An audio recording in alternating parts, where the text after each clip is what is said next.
Hello dear friends, myself is Roshni Parikh and today I am going to discuss about the class C commutations of an SCR. Now in a previous session I have already discussed about the class B commutation.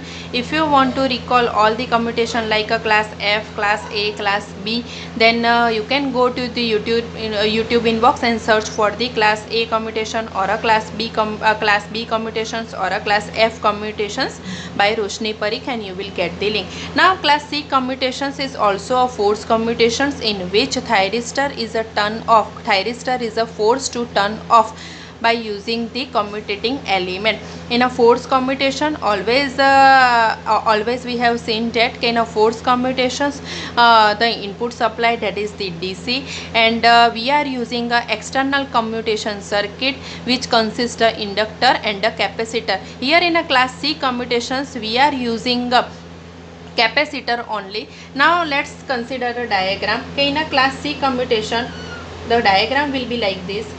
Okay, here a load resistor RL, here another resistor R1, capacitor is connected, here a main thyristor which is labeled as the T1,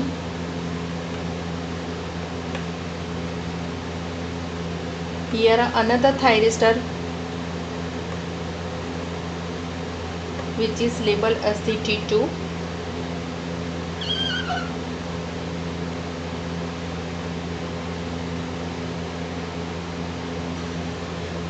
these are the circuit for the class C commutation in which two thyristor are used, T1 and a T2. If I say T1, that is the main thyristor, and T2, that is the auxiliary thyristor.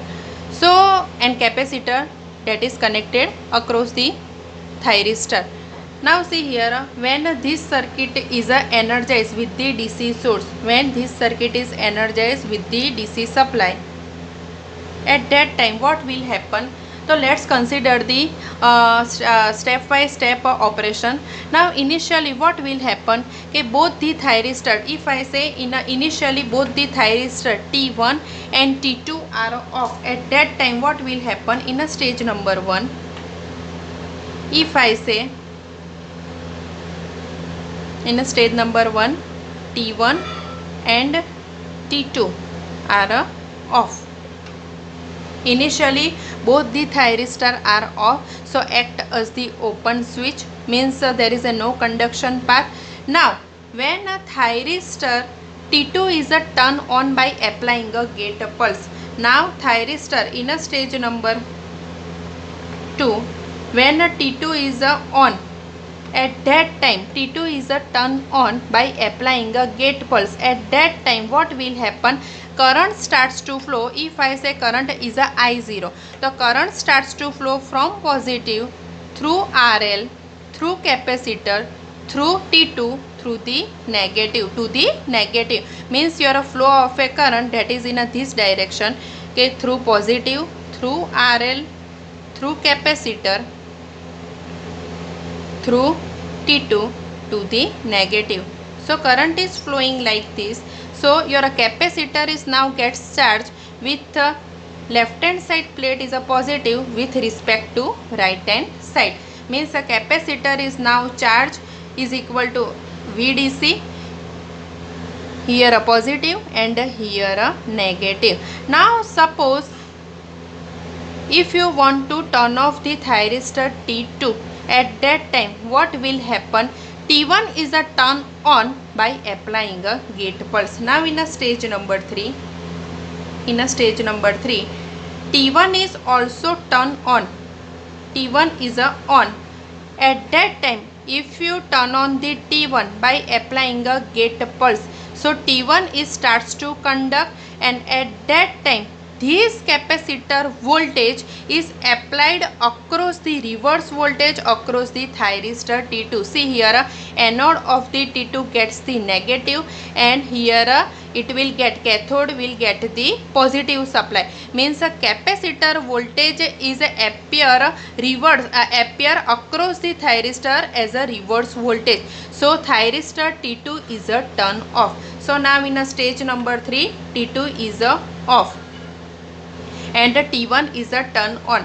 Now when T1 is a turn on, at that time what happen? Okay, when T1 is on, at that time your now I0 is flowing through positive, through the R1, through capacitor, through T1 to the negative. Now path of the current flowing is like this: positive through the R1, capacitor, T1 to the negative. Now capacitor is going to be charged in a opposite polarity, means a right hand side plate is a positive with respect to left hand side, and the capacitor is a fully charged to the input voltage, that is the VDC. Now when T2, if you want to turn off the T1, at that time T2 is a turn on. So in a stage number 4, T2 is a turn on again by applying a gate pulse. So what will happen? This capacitor voltage is appear across the T1 as a reverse voltage. So T1 is a turn off as the reverse voltage is applied across the T1. So T1 is a off and cycle is a repeats. So this is the working of a class C commutations of an SCR. In a class C commutation, two thyristors are there and two thyristors are turn off and turn off vice versa. If you give a gate pulse to the T1, at that time what will happen? The capacitor voltage is appear across the T2 and T2 is a turn off. And now if T2 is a turn on, so T1 is a turn off by the capacitor voltages appear across the T1, means T1 is a turn off by turning on the T2 and T2 is a turn off by turning on the T1. So this way you can turn off the thyristor. So this class C commutations is also referred as the complementary commutations, or you can say the voltage commutation, as the reverse voltage is appear across the thyristor which is required to be turned off. Hope you understood. Thank you.